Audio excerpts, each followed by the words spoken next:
To the start. Are we ready? We're ready.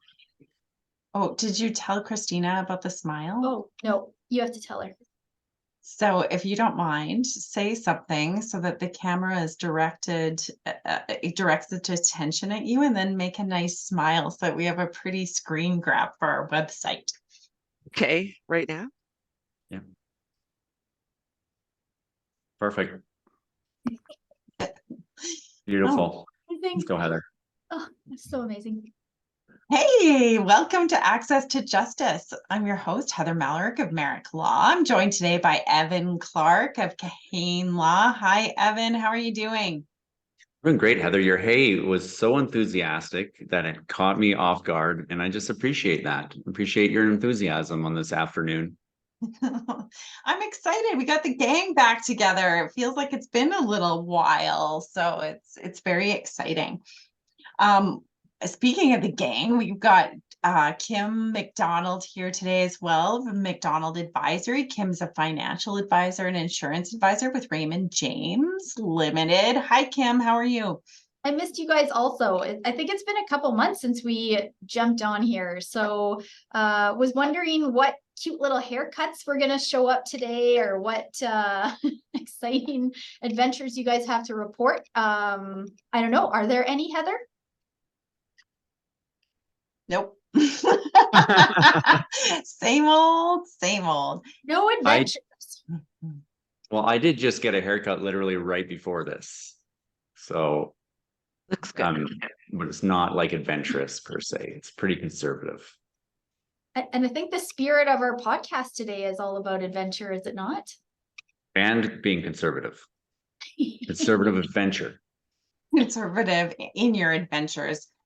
Kim, I'm glad you mentioned that because I'm very excited for today's guest. We've got Kristina Koch here from To Go Travel. She is a travel insurance specialist. Can I say that? A specialist? Yeah. She has been 22 years in the travel biz, and I am very excited to pick her brain today. Welcome, Kristina. Thank you for coming on. Thanks for having me. Man, that segue was amazing, Heather. Thank you. That was money.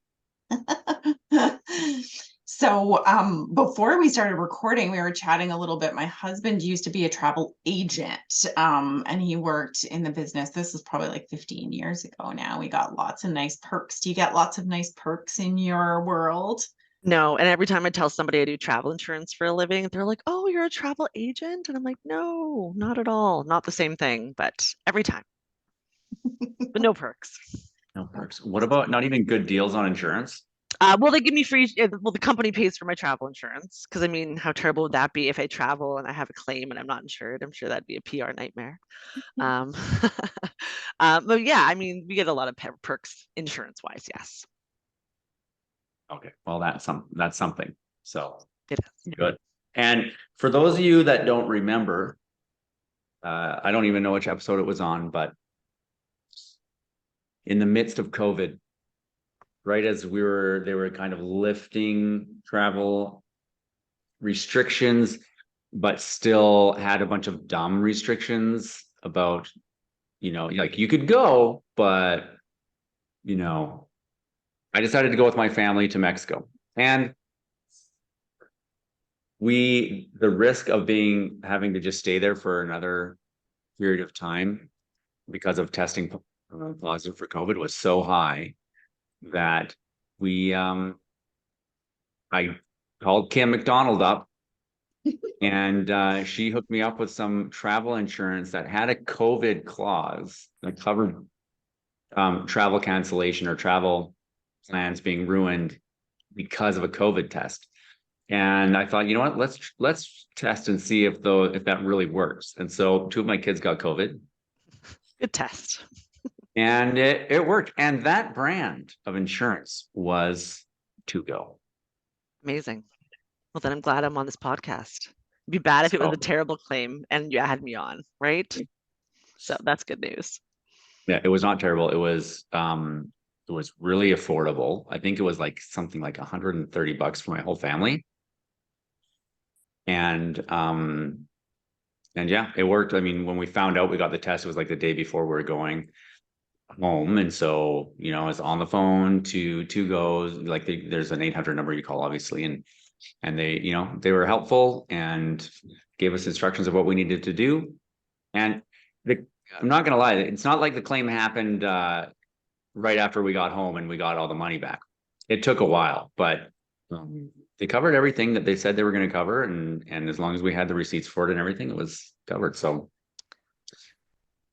I'm glad you brought that up, actually, because that's also something I wanted to bring up. Because if you have a non-hospitalization claim, a lot of people just assume the insurance company is just going to react and boom, here's your money. And that's really not how it is, because if it's a hospitalization, we want to do direct billing. But if it's a non-hospitalization, thank goodness your kids are okay and it didn't escalate into something worse, of course. But those ones you can really just hang onto your receipts and submit them later. So hopefully, you know, we can also get that across so people are a little bit more aware, not waiting on hold and being annoyed with insurance companies because it's not as urgent. Maybe they feel it's urgent, but it's not as urgent. So, but I'm glad things worked out. That's good news. yeah. Isn't it the most important thing about an insurance policy is the claims payout ratio? Like, how likely is this insurance company to give you your money back if you pay this premium? It seems like people complain all the time about having insurance and they put a claim through and it just doesn't work out for them. So yeah, I think it's interesting to have you on the program because you're with the insurance carrier. You're the woman who's behind the company that is supposed to give us our money back. So I don't know if you can talk a little bit about what that looks like in the industry in terms of getting your money back. Yeah, I can't really speak on terms of other companies because I really don't know. But I'm happy to say that we pay out 98% of our claims, which is an extremely high stat in the Canadian travel insurance market. So I love to say that we are here to look to pay the claims, whereas a lot of people will, you know, have a really bad situation, but they never tell you both sides of the story. And that's always something I always find interesting. I'm sure as lawyers, you guys hear that all the time. There is always two sides. So when an advisor someone's having a really bad claim and I get a really bad email, I'm like, let me investigate. And there's always going to be another side of the story. Like, why did someone get something denied? What was, you know, the stability of that issue? Was it an insurable condition? There's always going to be two sides to every story. But I'm happy I don't ever really have to send out emails or make those phone calls to say, hey, here's another denied claim. I'm happy I never really, that's not something I do on a daily basis. So I'm happy to hear that. Kristina, before we get into that, because I have some questions about the meat and potatoes and the Yeah. claims and all that stuff. But before we get into that, I guess maybe just to clarify for me and for the listeners, we're talking about travel health insurance. Is that right? So that is correct. Does this cover if I book a trip to Hawaii for February and I get sick before and can't go? Or are we talking about getting sick on a holiday, or what are we talking about? So we are talking about a few different things, and I'm glad you're clarifying. Thank you very much. So first, we were talking about travel medical insurance, which is only to be used for emergencies that are sudden and unexpected, which I know that can be like a massive definition because anything could be sudden and unexpected. But what we're trying to get across is you're not scheduling, you know, that hip surgery in Arizona because you were on a wait list in Alberta and can't wait. That's not what we're insuring. We're insuring the guy who had a random heart attack. We're insuring the kid who broke their ankle or caught COVID and couldn't come home, or that's what we're insuring on medical. Now, if you want coverage in terms of getting money back if you test positive prior to departure and now you want your money back because you can't go on vacation, that's going to fall on something called trip cancellation insurance. And that's a little bit different. And then what Evan went through would have fallen under trip interruption insurance because he was already away on his vacation and his trip got medically interrupted by his kids and therefore was able to claim on some extra benefits. Gotcha. Okay, so there's a few different categories. If I've learned anything on this podcast, is that as soon as you start asking questions, you find out that there's a whole bunch of stuff under the iceberg. So do you sell all three of those types of insurance? Yes, we do.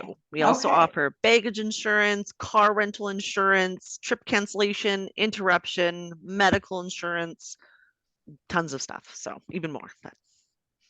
All kinds Yeah. of things. And Okay. the policy we got was it covered all those. It didn't cover baggage. It wasn't I No. don't think baggage was included, but it was what Kristina last said, which is a trip cancellation, trip interruption, and the medical insurance. What like that covers just anything if you had to go to the hospital or something, even if it didn't interrupt your trip. That was the medical insurance piece as well. That was all included in one policy. Is that normally how it is, Kristina? Well, I actually encourage people and brokers when they're selling a policy, if you're selling a medical plan, please always add on trip interruption. There are so many things going on in the world. I think we can all agree. Over the weekend, obviously, the world kind of exploded even more. You want to make sure you have coverage for travel advisories that are going to interrupt your trip. You want to make sure that you were going to get those, hotels, those prepaid Disney tickets reimbursed if you are going to miss some sort of your trip because of a medical issue, because someone passed away at home. So those are all things that are easily insurable, but people need to make sure that they are purchasing those types of insurance. Also, when it comes to group plans, credit cards, they're not all created equally. And I can almost guarantee not every group plan even includes a trip interruption policy. So even if someone were to be like, I have group medical insurance or I have credit card coverage, I can almost guarantee that they are missing an aspect of interruption insurance. And that's equally important right now to have as medical. Okay. Well, more and more too, if you want to talk about trip cancellation, more and more airlines are advertising their fares to be competitive, and they're removing all kinds of features that were years ago were just part of your airline ticket. They were included in the price. No one ever talked about them. And these are things like if you have to reschedule your flight, or kind of stuff that you would expect from a bare bones carrier are now like everybody's doing that. Like at least here in Canada, WestJet and Air Canada offer these low fares that include nothing. Like if you have to cancel your flight, sorry, you're screwed if you get the bare bones one. And then they charge a premium for you to be able to cancel your flight or change your flight. So obviously, I think for your insurance, I don't think it's for any reason that we're talking. There's like specific things that are covered for trip cancellation. What can you talk a bit about that? Yeah. So actually, Kim brought up cancel for any reason before we started recording as well. So I'm glad you brought it up. So trip cancellation and trip interruption is a named risk policy, which means it specifically covers things that are listed in the wording booklet. And I know, I might be speaking Greek to some people, which is fine, but every I guess, policy is going to come with a wording booklet. So if you're traveling on it, you really should ask for this booklet. And in that policy is going to list, if you get called up for jury duty, you would be able to cancel and get your money back. If you get called up from the reserves because the world's falling apart and you're part of the reserves and now you have to forego your trip to Mexico, that's a reason to cancel and get your money back. If you get really sick and you're unable to go, that's a reason. So those are listed risks in the wording. Now, there are things that are not listed, which people deem important to them, such as their dog dying, right? Maybe their dog died and that affected them and they want to cancel and not go on this trip. That doesn't fall under the regular lists of what's covered. So that would fall under the cancel for any reason. However, it only gives back 50% of your out-of-pocket expenses. So the cancel for any reason is a little bit more restrictive. It must be purchased within a certain number of days of your money becoming non-refundable, where trip cancellation as a standalone does not. It can be purchased kind of whenever. And then also I want to talk a little bit about stability, which is really, really important, especially when it comes to trip cancellation, trip interruption. As you had mentioned, it's super easy to go onto WestJet and just add on your medical and boom, boom, boom, you're done. But a lot of people are unaware that there's a stability period for trip cancellation interruption, which is 60 days stable prior to purchasing the insurance. And that period of stability is not just for you, the traveler, but it's for your mom that you're leaving at home, or grandma who's 80 years old that's not traveling with you, right? If you want to come home because grandma randomly passed away while you were in Hawaii, grandma had to be stable prior to you purchasing the insurance in order for that policy to fly you back to Canada. Like I get so many, well, grandma's not doing so great, I'm going to buy some travel insurance. It's not. If you have a reason to suspect you're going to make a claim, And that's where you're going to get the terrible news story about the big bad insurance company who's denying my claims. And those are where it bugs me. And I want to make comments on all those stories all the time. So, Okay, so what I'm So- hearing you say is that's not just a WestJet travel insurance that's thing. all of Whoever. them. It's all of the travel insurance for trip cancellation. Yeah. In order for an insurable reason to be incurable, and it's related to something to do with medical, the person that is the cause of you canceling the trip had to be stable for 2 months before you purchased the insurance.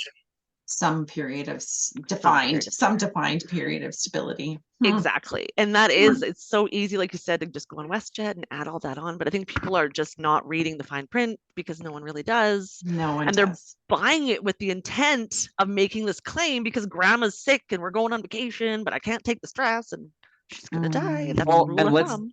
And let's be honest, WestJet is totally fine with that. They're totally fine with them buying that and being mad afterwards, which is where it comes into like, well, if you buy from somebody like Kim, they're going to ask the questions and they are going to know, like, That's right. they can flag for you like, oh, well, just so you know, that might be an issue. Yeah. Stability thinking- doesn't just apply to the traveler.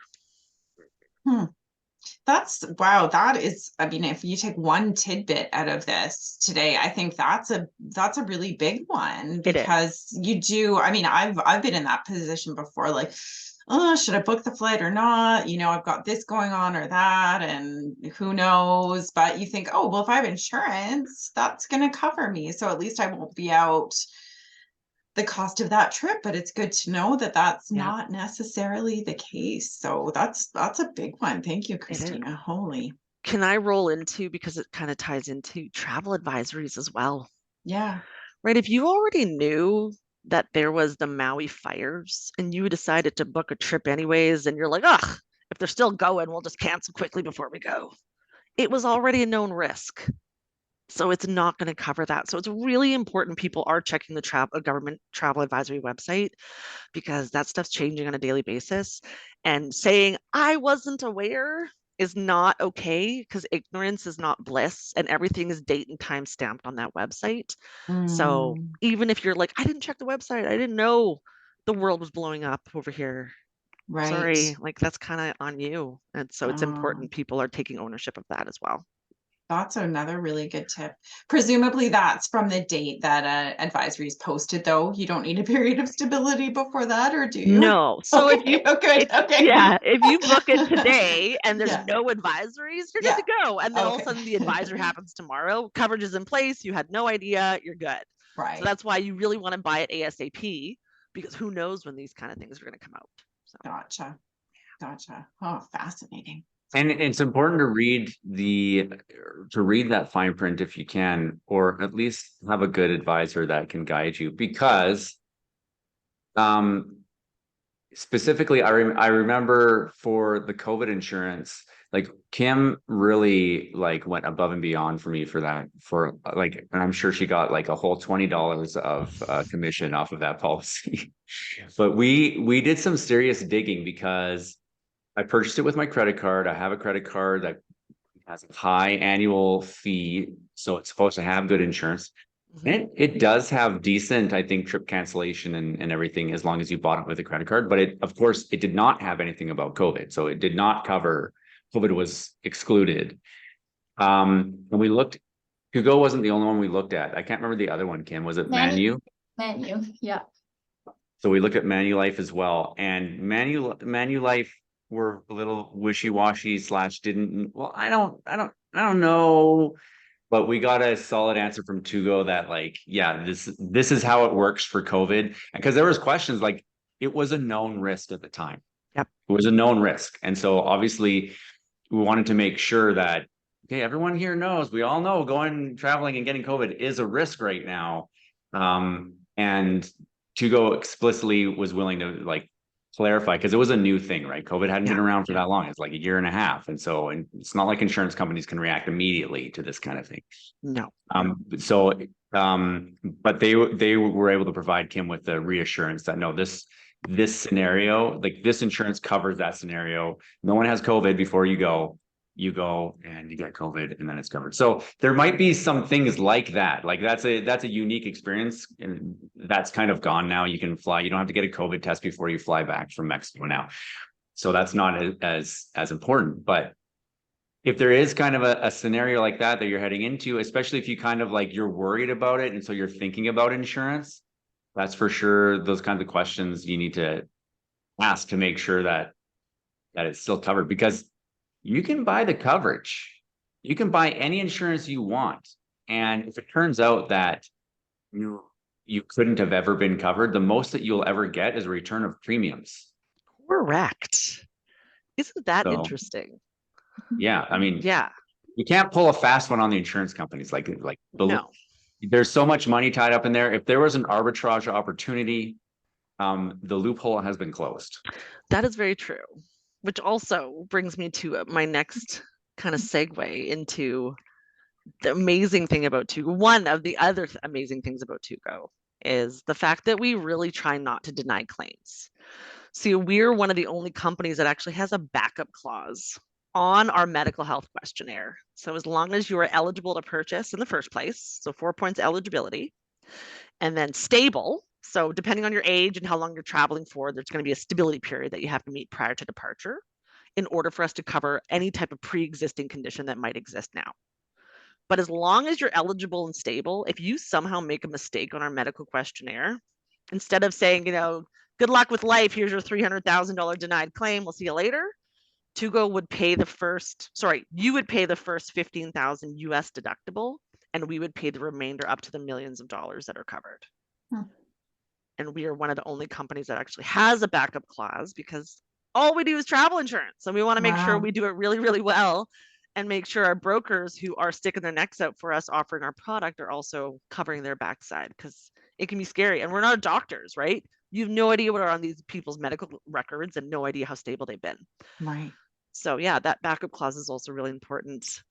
And it's not like a high ticket item like a universal life policy, right? Like you're not spending thousands of dollars usually on your travel insurance. You're spending like 100, depends on your 200, age. Exactly. And depends on the age, how long the trip, whatever. But you're spending hundreds, not thousands generally. And so that's I like that. That's smart that they're doing that, because if you think about it from the broker's perspective, if they have to do all this extra due diligence just to sell the travel insurance, they're not going to put any effort forth. That's right. What's the point?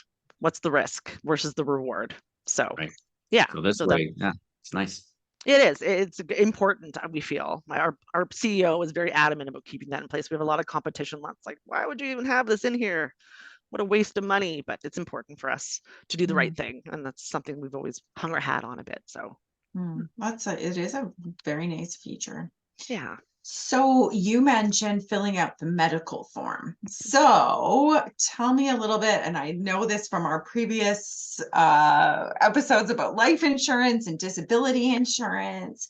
Why do people have to fill out a medical form, and what is that all about? I know you mentioned age. I'm guessing you're sort of looking for pre-existing conditions. How does that work with travel insurance? So when it comes to travel insurance, as soon as you hit a certain age, every company is going to have a different age bracket. With Tugo, it's 60 plus. So as soon as you hit age 60, you're going to have to start filling out a 5-question medical questionnaire. Okay. And that questionnaire literally only determines the rate. It has no other purpose. And that is also why it's super important with our program that you do go over, are you even eligible to purchase? Do you meet that stability period? And as long as you do that, we essentially will not deny the claim. It's just ready to go. And that medical questionnaire is just to determine how much you're going to pay for that policy. Okay. Not all companies work the same way, obviously, but I can only speak for us. So. Okay. So under 60, you're not filling out any eligibility stuff. Nope. You still are doing eligibility and stability, but no medical questions. Gotcha. Okay. Yeah. Gotcha. Okay. Never get away from that. Okay. And then any pre-existing medical conditions after the age of 60 might just change I guess pre-existing medical. Tell me about that then. What if there is a pre-existing medical condition? What happens then? Okay. So let's say you have high blood pressure and cholesterol. and Okay. you want to go on an amazing trip to Jamaica with your partner. Yeah. And you are, you know, continually, they just got diagnosed with high blood pressure. So they're doing a few tests on you and they're not sure what dosage to give you yet. So you're going back and forth with the doctor and you're like, okay, let's go talk to our insurance agent. Let's go talk to Kim and let's figure this out. And Kim's going to say, okay, are you eligible to purchase? So doctor's blessing to travel. You do not have a terminal illness. You are not receiving palliative care and you have provincial health care in place. That's it for our eligibility. And then she's going to ask, what types of pre-existing conditions, meaning what kind of medications are you taking? What is on your medical record today? And you're going to explain to her, I take a cholesterol pill that I've been on for 2 years, no changes. It's been very stable, no changes. But I just got diagnosed with high blood pressure 3 weeks ago, and they're doing some experimenting, figuring out my dose, but we wanted to leave to Jamaica in a week. What can you do for me? Why would any insurance company cover something we don't know what's going on? Hopefully this is just logical. And that's where the stability is going to come into play. We need to make sure that condition meets a stability period prior to departure of your home province in order for us to cover that risk. Because if you have outstanding tests, if you have something that's pending, no one's going to want to cover that because there's a lot of unknowns. So that's a big one. So that's where, am I eligible to purchase? Does the condition meet the stability period? And if so, it's going to be covered while you're away on vacation. So fast forward to that same person who walked in, but it's 2 years later and they've got their test result back and they've had the same blood pressure meds going on for the past year and a half. That's going to be okay. That's what we want. Yeah. We want to see longer stability. So we actually encourage snowbirds, people that go away for 6 months at a time. If you're going to go to the doctor, do it when you get home in March, April, so that if they change your health, they change your meds, you have time to gain stability. So when you want to leave again in November, because usually stability, you're looking at 6 months for the older age groups. Yes. Okay. Good to know. Good to and know. If you're under 59 and under, you're looking at low stability. So Evan and his family would have only had to be 7 days stable prior to departure. Yeah. And so what we're talking about here is, so if you don't meet that stability requirement, you can still buy in the insurance and you're covered for everything else except for that condition that has not met the stability requirement. Is that right? That is 100% correct. Yes. So as long as you're eligible, you can buy the insurance. It just comes down to if it's stable or not, will it have coverage or not? Oh, so they'll do an exclusion for that. Yeah. Oh, okay. Yeah. But Kim's going to be really careful with those exclusions because you don't want to sell like a heart exclusion or a brain exclusion, right? Those are kind of important. So she's going to call me and be like, what do I do? And I feel so bad for people like Kristina because I bug them all the time because everybody's got such a unique circumstance. That's okay. And for those people, you say stay in Canada. That's what you say, because our in Canada product doesn't have a stability clause. You just have to be eligible and you can buy it and go anywhere in Canada. So there's different areas that you can still have health conditions and still get insurance. Just depends on where you're going. Okay, I was going to follow up on something because you mentioned something before about provincial health care. So what I think it was part of the questions that you asked. How does that factor into all of this? I'm going to ask you 3 a question. Are you all in Alberta? No. Oh, yeah. Are you tables are turned. Okay. Are you all in Alberta? Yes. Yes. Okay. How much do you think Alberta healthcare gives you towards a claim per day in the USA today? Like if I go there and have a heart attack? Yes. If you go to the United States today and have a heart attack, how much does your Alberta healthcare give you per day in the States towards that? Not enough. My guess is not enough. 0? Is that your guess? Yeah. Okay. Evan says not enough. Kim? Oh gosh. I'm the one who's supposed to be selling this stuff. I should know. I don't think it's 0. I think they give us some. And for whatever reason, I'm thinking it's a low amount, like 10,000. But yeah, I don't know. Heather, maybe how much they'd spend on us here. Can I change my answer? You can change your answer. Yeah. Oh, maybe it was about to be right though. I don't know. No, I was gonna say Heather was the closest on her first answer, and the answer is $100 a day. $100 a day. Sorry, that was exactly what I said. Yeah, you're right. Okay, here's another question. You can redeem yourself. Are you ready? Okay. How much are they charging on average just for a bed in the USA today? So that's not a doctor, no medication, no medical intervention, just for a bed in the United States. How much are they charging? For a day, More than 100 per day. More than 100. That's my $400. Okay. Yikes. What did you say, Heather? $400? $4,400. 4,400. Evan, what was your pick? More than 100. He's going vague, trying to win the vague answers, and I appreciate that. I'm just gonna keep sticking with 10,000 and maybe I'll hit it. You are super close. It's between $10,000 and $15,000 Holy just cow. for a bed in the United States. So if you are only traveling on your Alberta healthcare, you're going to have huge out-of-pocket expenses. It is absolutely ridiculous. So this is why having only provincial healthcare is a really big idea. All travel insurance companies are going to subrogate that claim with that with Alberta healthcare to get back some of that money. So that's why they actually make it mandatory that you keep your provincial healthcare in place. Otherwise, we only cover $50,000. If you don't have your provincial healthcare in place at the time of a claim, 50 grand, that's all you get, as opposed to the millions that it should be. Also talking about interprovincial travel. I want to mention that because there's a big misconception where a lot of people be like, oh, yeah, I have my Alberta healthcare. I can just go to BC. We're good to go. But we will only pay for it. And Heather, you kind of had it right on the nose. Oh. Your Alberta healthcare will only pay for what they pay for in Alberta in other provinces. So an ambulance bill alone isn't paid by your Alberta healthcare at home. Why would it be paid for in BC? And that's what, $800 already? And an in-Canada policy, you're looking at maybe $20 for a week. So it's a really good idea to have some sort of coverage in place, even in Canada. That's the kind of nuggets we look for here is like, Yeah. because seriously, like that is such a high leverage product because, and we don't think, you're right, we don't think about it. I mean, I moved here from BC and you have, like, you can't even get an Alberta health card until you've been here for 6 months, I think it is. That's right. You have to be 6 months before you can transition. So I was on my BC medical until I could get my Alberta health card. No, nothing happened and didn't even notice. And that's what most of the time the case, right? Most of the time you're healthy and you don't need to claim and you wouldn't even notice the fact that you have a different coverage. But you notice when you need it and it's kind of too late. That's so right. It's so much better just be aware of the risk. Like what we do all the time, Heather and I mean, Kim does this too, I'm sure, but a lot of the times what Heather and I are doing, we don't care what decision our clients make.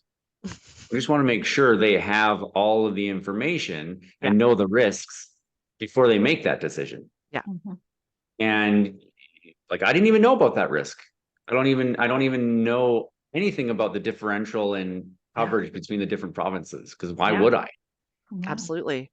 And I wish I could say that I wasn't a victim of my own silliness, but my mom and dad went camping in June to Saskatchewan, and she ended up having a massive claim, hospitalized, air evacuations. She's fine, we're good to go. But I didn't sell them travel insurance, and I do this for a living. Right. No. And I'm really lucky that the provincial healthcare actually did pay for the air evacuation between provinces. There was no bill for that. But my poor father still had to pay all these ambulance bills that should have been covered had I bought the $20 silly policy, right? I'm my own victim, which I just kicked myself right now. But I can speak till I'm blue in the face about travel. I'm the worst person to sit next to on the airplane and tell me you didn't get travel insurance. I'm that jerk. So. Well, I'm just thinking too, like the reasons why I leave the province. I'm going camping and hiking out in a mountain. I'm going skiing. I'm going surfing out on the coast. Yeah. You're in a different city. You're not like as aware of traffic or whatever, right? Like maybe you kind of up your chances of doing something risky or being injured. And it just would have never occurred to me to get insurance if you're leaving the province, but that's a good one. And that road to Tofino, Heather, that is a windy, treacherous road. Sure is. Beautiful.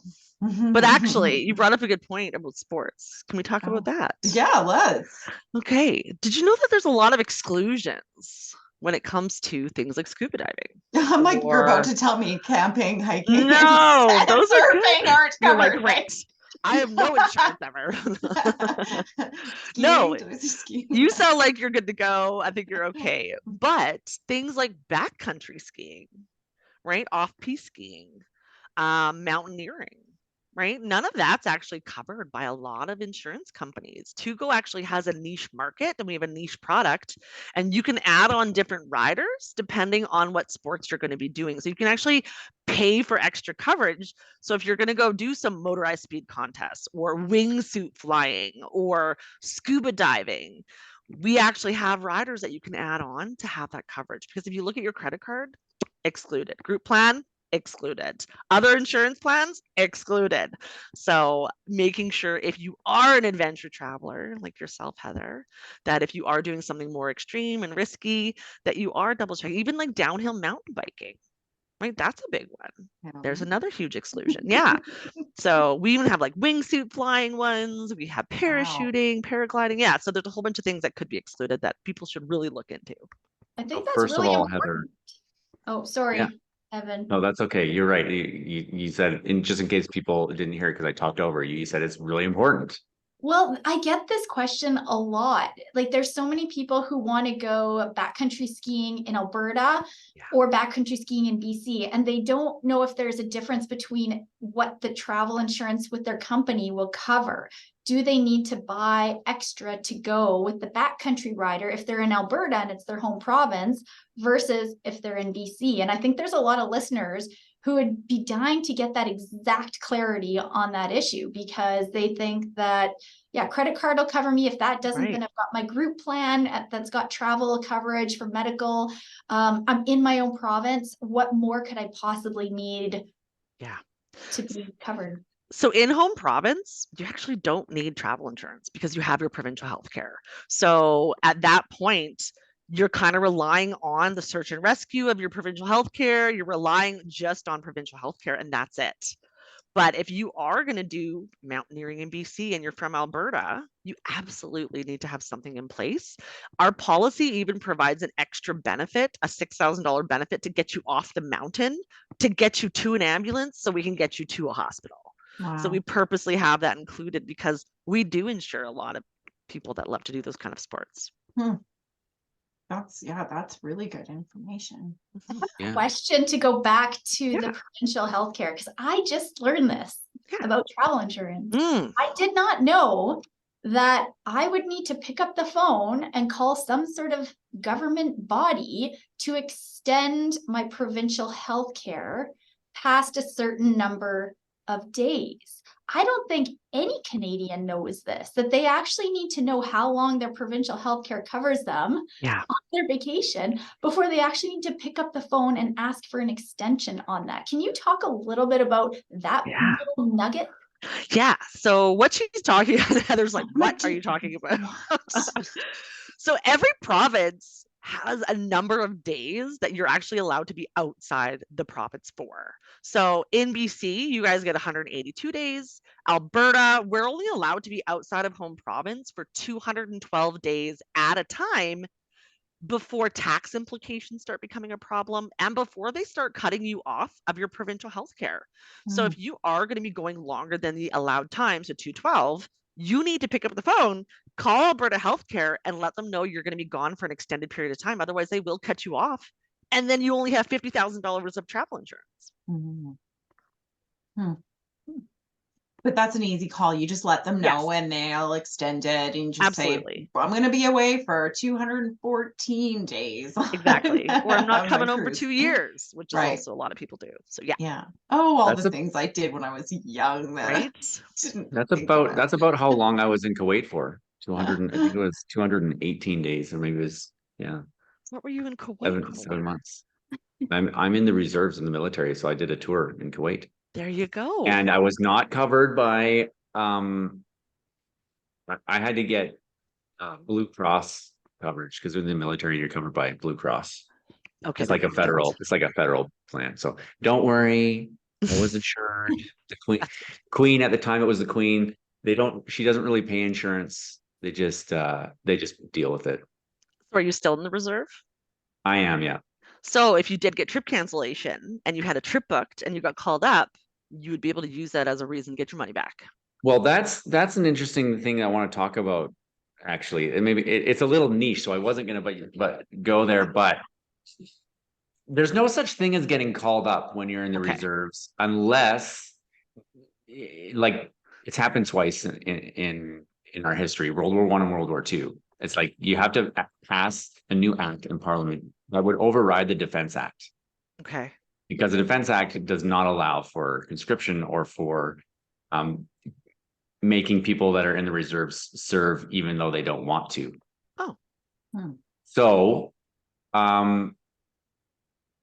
but that being said, it could be the case that I didn't know about a tour opportunity and then chose to go on a tour. Would Mhm. trip cancellation cover that? Yeah, that's what I was just wondering. Like, what if it's a voluntary Hmm. offering? Because it's all voluntary. I think maybe if you're in the regular force, you can be told that you're going. Oh. So that would make So- sense. But I don't think they can't tell me I'm going in the reserves unless, there was a new law. And those laws have historically been extremely unpopular in Canada and take a lot of political capital to do. So there has to be an actual, like, how long was World War II? It was a few How long years. was it? Oh, Yeah. 30, what is it, 38 to Mhm. 45 or something? Okay, Something that's like that. interesting. So the actual benefit reads, and that's what I've been trying to do, figure it out here. It says you or your traveling companion being summoned to police, fire, paramedic, or military service, active or reserve. That's what the benefit says if you get summoned. So So, firefighters being summoned to Fort McMurray to fight the fire. yep. And that caused you. So I'm not sure if it would be based on, I can get you the answer though. Absolutely. If it was like, yeah, I'll volunteer. I'm in, guys. I'm there. If that constitutes as being Yeah, summoned. I wonder because they can summon you and like for example, every year there's wildfires these days. Yeah. And this year, where were they the worst? I think the forces might have deployed to Yellowknife or something. I can't remember, but certainly in the past, there have been deployments for natural disasters, but in the reserves, it's still they will put out a call for volunteers and say who's available to do this. And so I just would wonder if that would be enough, because that's kind of a summons. I think but is so. that enough? If that's all it is and it's just volunteer, if you're in the reserve, you have the opportunity to volunteer and that's your summon. I believe that's what they would mean. But I absolutely will get you guys, I'll send it to Kim to send you an answer because that's a good Yeah. question. I wasn't That's an aware about that, interesting Evan. question. You're Before all our educating me. military, Yeah. before all the military guys go out and buy insurance thinking it's going to cover changing their plans because they're going to go on a tour, we'll get that answer for you. So don't Yeah. be Well, careful. and it's not so niche really, because you listed firefighters, police, paramedics, Yeah. right? Like those folks do get called up for in states of emergency and stuff That's too. right. So that's good to know. Oh, very interesting. And there's volunteer fire departments too, right? That's right. I would assume that would cover that as well. Yeah, I'll get back to you. Good point. Okay. Yeah. I've got a bit of a left turn here, so I'm still thinking about, my last trip to Banff in the mountains. What if you are doing something that's either illegal or ill-advised when you get hurt? So I've seen people like Oh, I thought we were going to at get a the basketball. confession. I know. I was waiting for something. No, I'm always a good role model for my children. No, I'm not going to tell stories of my youth. There are people who are always like, there can be the yellow, most brightly painted yellow metal guardrail. Do not go over, don't go off beyond this point. And then you see two people standing 15 feet beyond it, taking a selfie or pictures of one another to post on their Insta or whatever. If that person falls and is injured and they're like clearly violating, national park boundaries or local laws or something, does insurance still cover them? Is that still okay? So I'm glad you brought this up because this also ties into alcohol, abuse of prescribed medication, right? Like we'll talk about all of that. Sure. Okay. So out of bounds Mark, this is the exciting Here we part, go. the really Here we go. exciting part of the podcast. So there is an exclusion when it comes to out of bounds and our sports riders. So let's say you are doing backcountry, high risk snowmobiling, you're doing high marking. and you're up and you've been drinking, you know, you're from Alberta, hold my beer, just joking. I live in Edmonton. I can joke about this, right? But yeah, so he's snowmobiling, he's been drinking against the legal limit, which is 0.08 in our policy. Again, I can't speak for all policies, but he's snowmobiling, he's high market, he purchased. It's a she. Keep going. Okay, it's a she, whatever. It's a she, they purchased the sports rider. So they covered themselves for the high risk snowmobiling and they're having a blast. Yeah. And there's a sign or a roped off area that says, do not enter. And they're like, too bad. I'm going to do what I want. And they cause an avalanche and now they get injured. You're on your own. If it is a purposely area that says, do not enter, a roped off, a sign, and absolutely something you should have seen and you still do it, that will result in a denial. That being said, there is no stupidity clause. So you posing for a selfie with a grizzly bear or a kangaroo, have you guys seen how beefy those kangaroos are and you get punched in the head by one of those things? You're on your own, right? Yeah. We're not gonna, I'm sorry, those we would cover because there's no stupidity clause and there's no rider that you can add on for getting boxed by a kangaroo, unfortunately. You're not going out of bounds. You're not Right. you're not doing one of those listed, like, restricted activities. Silly, making bad choices. Right. So yeah, there's a difference between breaking the rules and doing silly things. At least it doesn't exist yet. So Correct. if enough people, you know, I'm thinking about like the show Jackass. Is that the show where they do all these ridiculously dumb things? Yep. Suppose if, like, you know, there was this huge wave of people doing something ridiculously dumb, then that would result in an exclusion. And actually, I'm pretty sure I've been to your background. Oh, maybe. I think this is, I don't even Tulum. know. It might be Tulum. Yeah, you're probably right. We have a lot of travelers that do go figure. But yeah, I do want to mention alcohol as well, really quickly, because Thank you. Yeah, I was going to come back to that, or illegal drugs, maybe. Yeah, because you kind of like glossed over. Yeah. You kind of glossed over the alcohol. You're like, because that muddied the water for me. Like, wait, is it going to be? But you did mention she. Right. She's drinking on the beach. That's me. You did mention that you guys have a limit. So I'm assuming if it's beyond that limit, well, you tell us. Okay, so I can't speak again for other companies. And this is something, if you are buying an insurance product, you need to check into this, especially if you're going to go to Mexico, sit on the beach, have a bunch of cervezas. This is something you want to look into, is if drinking is important on vacation, I'm there with you, but I'm also aware. So To-Go has a 0.08 blood alcohol limit, but we're not just denying claims all willy-nilly, because that's not what we operate. It has to be the reason the claim happened in order for us to deny it.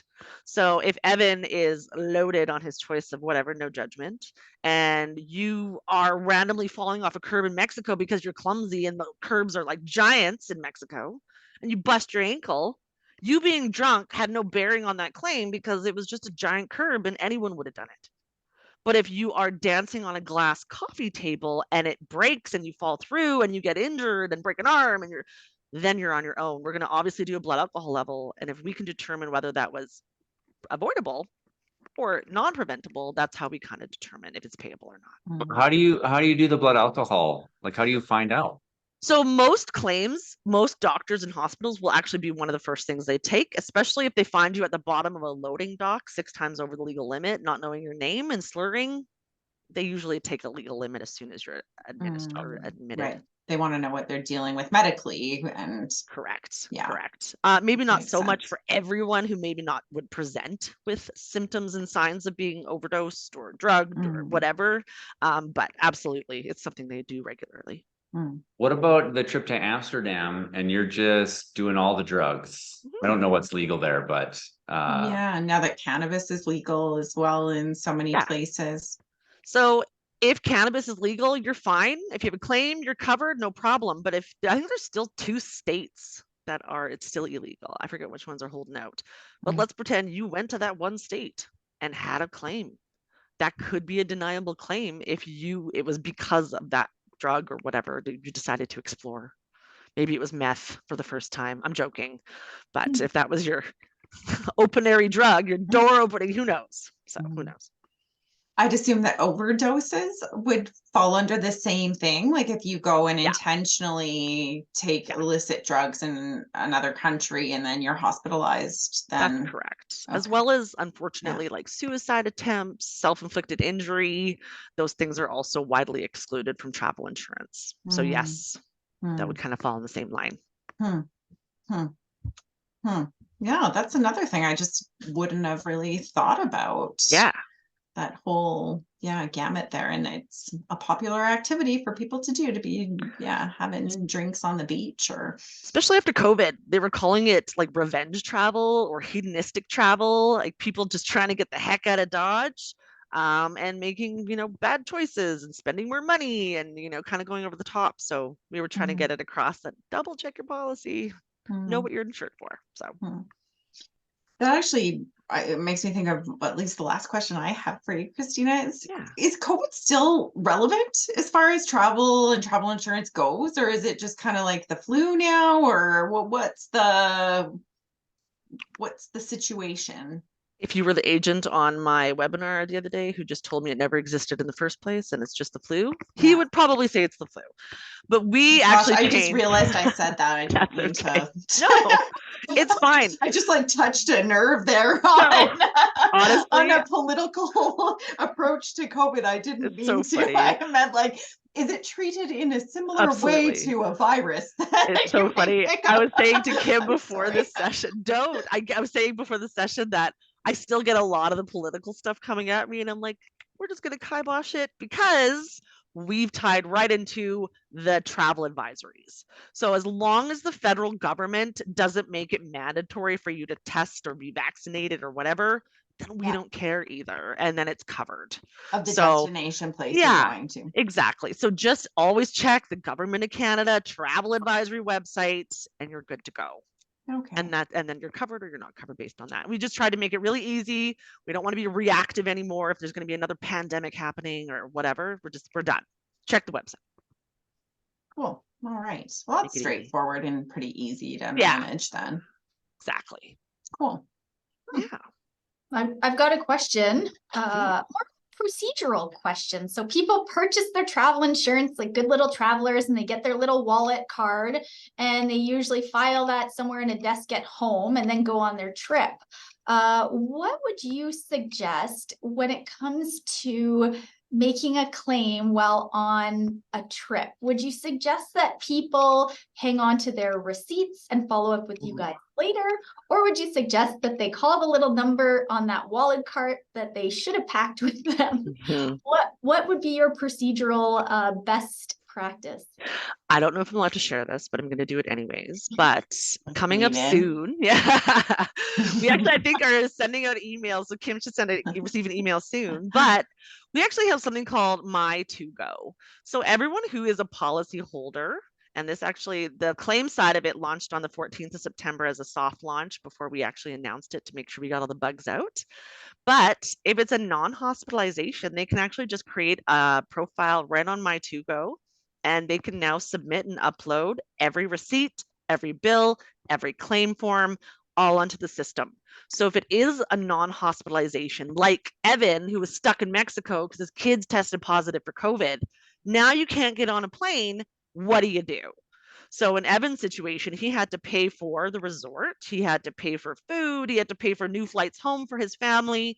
His trip has now been interrupted. But it's not a medical situation that's going to warrant, oh my goodness, I need to talk to someone. I need money, right? It's not like that type. Luckily, maybe Evan was able to pay for new tickets home and things like that. But that is the reality. If you are traveling, hopefully you have access to some sort of funds, because if there is some sort of interruption in your trip, you don't have to call the claims department. You can actually just save all your receipts and submit them after the fact. Now, again, I'm only speaking for To Go because some companies are very different. And if you don't call within 48 hours of having a claim, they penalize how much they're even going to pay of your claim. To Go doesn't do that. You can just do it whenever, call us ASAP, submit when you can. But a lot of companies penalize. So I want to make sure you also check the fine print because we are unique in that aspect of claiming. And on a hospitalization? Hospitalization, please call ASAP. We want to make sure we're approving everything that's happening to your person as it's going on in real time. We have doctors on staff. So if you are in the middle of some massive emergency, we're there, we're approving it, we're telling them what to do, how to get you home, when to get you stable, and making sure everything is just flowing and information is with our doctors as well. Oh, that's great to help coordinate that. Absolutely. Because things can get scary. And those phone calls can often be like 911 phone calls when family members are calling in, dad's in the hospital, massive heart attack. What do I do? Right. Those are the claim lines we want to keep open. Right. Those are what we want. And we do have separate phone lines, one for non-hospitalizations and one for hospitalizations, which is answered immediately. So. Yeah. Evan, I was interrupting you. You were going to say something. No, that's okay. I think I was just gonna comment on what the experience was like. Like, they're not gonna, if you call in a non-hospitalization, I don't think they're gonna punish you. No. Like I called, I spoke to a nice lady, and she just, you know, kind of told me what to do as far as like, make sure you save all the receipts, and this is what the kind of thing that's covered. Like, it was just helpful because, okay, I read the fine print before we bought the insurance. I was prepared. I was thinking, if, you know, I've got 5 children, so there's a good chance someone might get COVID and that could wreck the whole trip. And so I was more diligent than I would normally have been when buying travel insurance. And so, but she was still very helpful in, you know, how she explained, you know, what's covered and what that means. Cause sometimes, you know, you can read the fine print, but you still don't really know exactly what it means. And so she was helpful for that, because there's things like the per diems, and how that works when there's multiple people. And I didn't stay, and one of the reasons I didn't stay was because of that conversation with her, because for that insurance, the initial trip interruption was covered. So it was 2 minor children that tested positive, and so my wife could stay with them. But if we all stayed and other people who did not test positive then tested positive, it would not have covered that. Because you're kind of putting yourself in harm's way, I guess. And I mean, this is dated a little bit. It's not really applicable anymore. Yes. No, it's not. Yeah. It was a specific rule that was in place at the time that you had to test negative within 3 days before flying. Right. We don't have that anymore, which is good. That's right. That's right. That risk was very real, that if we stayed, someone else could get it and test positive. And then that would not have been covered if we had to delay it again. And so we sent all non-essential people home. Probably for the best. You probably made the right call. Things have changed a little differently now with the policy. It does cover companions that test positive or don't, things like that. So that's all covered now. Yeah. So well, my wife was covered. Like she stayed and she was covered, but at the time it was just the one event. But it doesn't matter anywhere for COVID anyways, until, you know, and hopefully never again. But But Evan, I want to touch on, you're totally correct. You can absolutely call the claims number. If you want someone to talk to you through the wording booklet, if you don't have an advisor to talk to, 100% the claims phone number is available for anyone to call at any point. There's sometimes a hold on the non-hospitalization claims line. And then I get why am I on hold? I have a claim. And I'm not saying your claim is not important at all. And if you want, you know, answers, that's a really great thing to hang on to for sure and sit on hold. But there are other resources if you're able to just move along. So. And there was no, like, the My2Go might have been around, but it wasn't the same as what you just described. You guys just launched. So no, it's just launching. Yeah, it's brand new. So. And I was not going to call Kim. No. She did enough already. She did not need me calling her from Mexico. Kim, is this? Kim would have just called me. So. Exactly. Evan's situation actually made me think of something that's never occurred to me before, but what if you travel with your family and one of your minor kids does get sick? So does insurance typically also, I mean, it probably depends on what kind, but how does that work for parents or a parent or both parents or the whole family staying then because of one person's illness? Yeah, we actually had a family. So Evan, this would apply to you. The little girl in the family got a really bad ear infection in Mexico, and the on-resort doctor was like, "You're not getting on a plane. That could burst your eardrum, right? You're not going anywhere." So they actually had to interrupt their trip. They had to stay at the resort for an extra 5 days until she was done her antibiotics. Terrible. So yeah, terrible. So with our current policy, so again, after Evan's interaction there, we do cover companions in those situations. So now that mom and dad, the other kids, everyone's trips now be impacted, they're not able to fly home on their original departure date. They absolutely can make a claim, but they need to have trip interruption insurance. Interruption. So that's the real key, is what Yeah. coverage you have there. Okay. Yeah, medical and trip interruption. I cannot stress those two enough. Okay, so medical's going to pay her bill for going to the doctor, but it's that trip interruption that's going to compensate the family for needing to stay in Mexico for those extra days. Gotcha. Okay. And to be clear, like that was the same coverage, like that was the same when we had it. It was just, there was that added risk of if one of us tested positive for COVID, then that next extension wouldn't have been covered. That's right. Yeah. And it covers things like, so you have to get new tickets, or if you can change your tickets, whatever that cost differential is, it's all covered. And like per diems that were very generous. Like we were in Mexico, my wife and the two kids that stayed, it would have been very difficult to spend the per diem. It's $350 a day to a max of $1,500 per person listed on the plan. And that's for hotel, food, taxi, internet, and then, like you said, cell phone, things like that. So yeah, it is generous. So good to know. Yeah, they stated it. We were at an all-inclusive that we had a good deal on, and we left that resort and they found like a nice Airbnb right on the beach in Cancun, and it was well within the per diem. Like good for you. Yeah, it's the only insurance that you kind of hope that you claim on. Yeah. It's like trip interruption. As long as it's not you that's sick, right? The poor girl with the ear infection. I mean, at least she was still in Mexico, so I mean that's not too bad. Not terrible. But if you're one of the people traveling with them, you're like, I have to stay on vacation, but this extension is totally covered.